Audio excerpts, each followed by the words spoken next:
कई बार हम ये सोचते रहते हैं कि क्यों कुछ लोग ज्यादा पैसे होने के बावजूद भी हमेशा एक मिडिल क्लास लाइफ जीते हैं और कैसे कुछ लोग कम इनकम होने के बावजूद भी लॉन्ग टर्म में मिलियनर बन जाते हैं।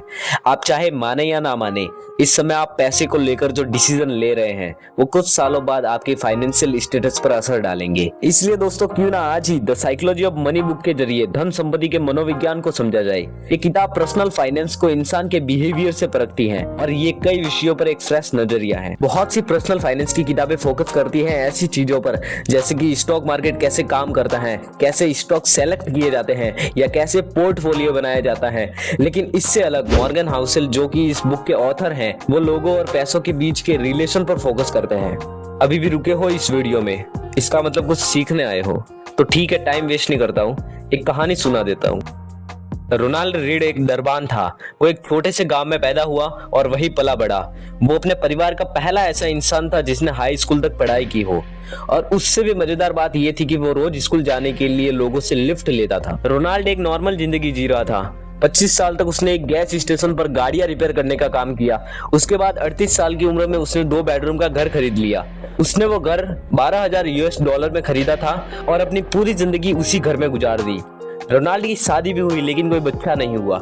जब वो 50 साल का हुआ तो उसकी वाइफ चल बसी। उसके पड़ोसी का कहना था कि रोनाल्ड की हॉबी लकड़ियां काटना थी।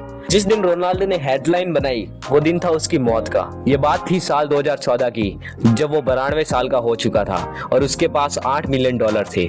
उसने $2 मिलियन अपने 2 सौतेले बच्चों के लिए छोड़ दिए और $6 मिलियन एक हॉस्पिटल और एक लाइब्रेरी को डोनेट कर दिए। अगर आप विकिपीडिया पर रोनाल्ड रीड सर्च करेंगे तो उसमें आपको पता चलेगा कि वो एक चौकीदार, गैस स्टेनर, इन्वेस्टर, समाज सेवक और मिलियनर था। अब आपके मन में सवाल जरूर उठ रहा होगा कि ये कैसे हुआ।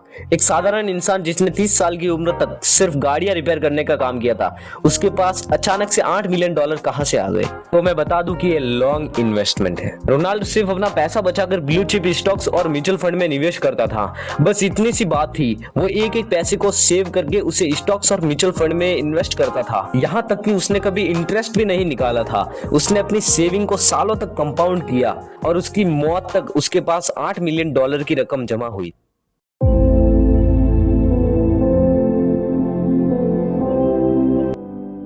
कर्ट वॉनगट और जोसेफ हेलर दोनों ही एक अमेरिकन लेखक थे।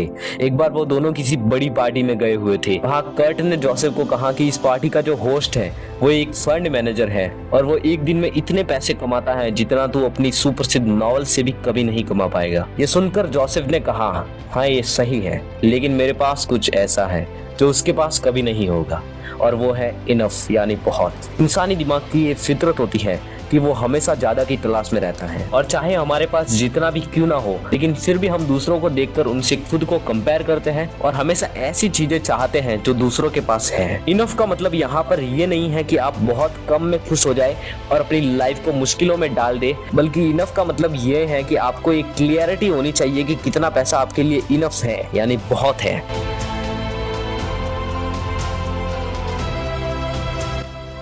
आसान भाषा में कंपाउंडिंग के मतलब को समझा जाए तो हम ये कह सकते हैं कि कोई भी इन्वेस्टमेंट करने पर आपकी जो कमाई होती है उस कमाई को फिर से इन्वेस्ट करना कंपाउंडिंग कहलाता है। तो जब एक किताब लिखी गई तब वॉरेन बफेट की टोटल नेटवर्थ $84.5 बिलियन थी और उसमें से $81.5 बिलियन उनके 65वें जन्मदिन के बाद आए। वॉरेन बफेट 10 साल की उम्र से ही इन्वेस्टमेंट करना शुरू कर दिए थे। अगर वो इन्वेस्टमेंट 30 साल की उम्र के बाद करते तो उन्हें वो सेम रिटर्न्स नहीं मिल पाते, और उनकी टोटल नेटवर्थ $84.5 बिलियन न होकर $11.5 बिलियन ही हो पाती, क्योंकि कंपाउंडिंग के लिए पैसों की नहीं बल्कि टाइम की जरूरत होती है। वॉरेन बफेट इसलिए सफल नहीं थे क्योंकि वो एक अच्छे इन्वेस्टर थे, बल्कि वो इसलिए सफल और कामयाब है क्योंकि वो लंबे टाइम के लिए एक बहुत अच्छे इन्वेस्टर बन के रहे।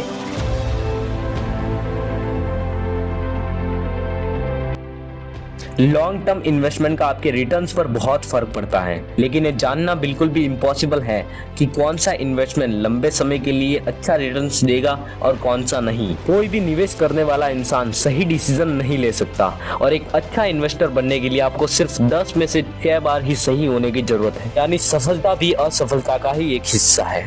एक घटना है USA की, जब वॉल्ट डिज्नी के शुरुआती दिन काफी मुश्किल में चल रहे थे। सन 1930 तक उन्होंने 400 से भी ज्यादा कार्टून बना लिए थे, लेकिन उनमें से कोई भी सक्सेसफुल नहीं रहा और उसी कारण से वॉल्ट डिज्नी का स्टूडियो बैंकक्रप्ट हो गया। लेकिन ये सब कुछ बदल गया जब वॉल्ट डिज्नी ने स्नो वाइट एंड 7 डॉर्स को रिलीज किया। स्नो वाइट एंड 7 डॉर्स की वजह से वॉल्ट डिज्नी ने सिर्फ 6 महीने में $8 मिलियन से भी ज्यादा की कमाई कर ली, जो कि कंपनी के अब तक की कुल संपत्ति से भी ज्यादा थी। जब आप इस बात को मान लेते हैं और एक्सेप्ट कर लेते हैं कि अमीर बनने के लिए हमेशा सही होना जरूरी नहीं है, तब आप लाइफ में बहुत बार फेल होने के बावजूद भी जीत जाएंगे। अगर आपको ये वीडियो अच्छी लगी है तो उम्मीद है ये भी वीडियो आपको अच्छी लगेगी।